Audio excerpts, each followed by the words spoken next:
Hello, everybody. Welcome to Coffee with Craig. I am so glad that you are here with us. Before we get into today's discussion, please remember to like and share this video and these video feeds so that, once again, your friends can become our friends and we can all enjoy conversations surrounding guns, gun rights, politics, culture, you name it. Wanted to share with you, some good folks of ours, Sacramento Black Rifle. There's also Sparks Black Rifle. I just wanted to, give a quick shout out to Rob Adams. He has always, and for a long time since our inception, been a supporter of the Firearms Policy Coalition, of the California Association of Federal Firearms Licensees. He is an individual who believes fiercely in the right to keep and bear arms. You can't say that about everybody who is in our industry. So, to say somebody who actually not only believes in it but puts their money where their mouth is, and those of you who are Facebook friends with Rob, he puts his mouth exactly. He puts it exactly where he intends to be. There's never any question about where Rob Adams and Sacramento Black Rifle stands, no matter what the issue. But I know that. I know that most of you believe like Rob does. And so I want to encourage you, visit his website, once again, Sacramento Black Rifle or Sparks Black Rifle. Check them out. Check out their products. They got cool hats, T-shirts, and obviously firearms and firearm accessories galore. So I think you guys will appreciate it. But I just want to make sure to give a shout out to Rob and all the guys there at Sacramento Black Rifle. So getting into today's topic, talking about telling it like it is. Now, we all know that the anti-gun community the truth is not necessarily something they're interested in, or at least not the real truth, not the factual, historical, evidence-based truth.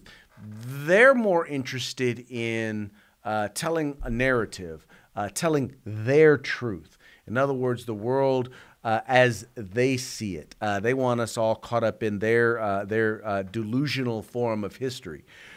So with that, we have seen now in the state of New Jersey, a bill has been introduced that will actually not encourage, but would actually require Rutgers University to research gun violence advances. In other words, to research gun violence. Now, we all know, and then once again, I'll just say this: we are not opponents to research, to statistical, fact-based, non-biased research. But we all know that most of the research that is funded by the government that deals with firearms is largely, unless you take steps to make sure that it's not related, then it will be. And in this case, once again, it's a perfect example. This is Senator Troy Singleton.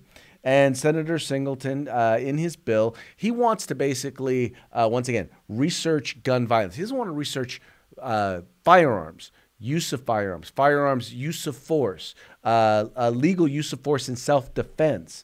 None of the information that would actually lead to a real open discussion about the use of firearms in our community, they're not interested in that. I know that because we've seen the same exact thing happen here in California.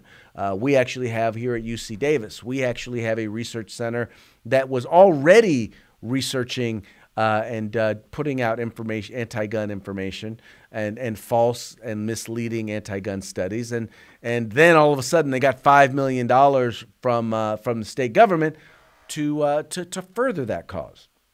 Now they base their opinion or their desire to actually have this research done on a false premise.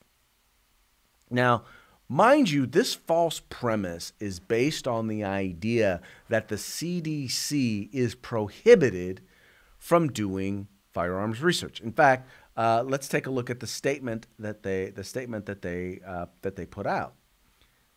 All right, it says here, for too long, the CDC has been banned from researching gun violence as a public health issue. That's from Mr. Singleton. He said, yet 89 people die every day in our nation due to firearms, if it is not a public health issue or even a public health emergency, I don't know what is. Now, it's important for you to understand why they want to do this as a public health issue, because they see guns as an infection. They see the right to keep and bear arms as a disease, and as a disease, it therefore must be eradicated. And as such, as a disease, see, if it's just a disease, well, then the CDC or whoever it is can advocate against it, can actually fight against it. And that's what they want to do. They want to fight against the right to keep and bear arms. Let's go back to the statement. If the federal government won't allow this research to occur, then we will take the matter into our own hands. This bill will give the state of New Jersey, via Rutgers, the power it needs to provide us with science-based evidence that gun violence prevention programs need so strongly. In other words, what he's saying here is that he wants to provide the program such that, he wants to make it such that this information will go forward and will advance gun control. And that's what they want. They want data to prove that they need more gun control. That's all they're looking for. They're not looking for the truth. They're not looking for the facts. They're looking for things that will support the idea that we need to ban guns. We need to ban people's ability to have guns. We need to end and get rid of the Second Amendment. That's what they're looking to do. That's what they plan on doing with this particular legislation. Now, let's take a step back. It's important for people to know and understand why there is a belief that there is an inability to do this. And that's because, back in the 1990s, there was a thing called the Dickey Amendment. All right. The Dickey Amendment was added with this one specific thing. And let me tell you exactly because at the time, the CDC was doing research on firearms, on gun violence, but they were also advocating.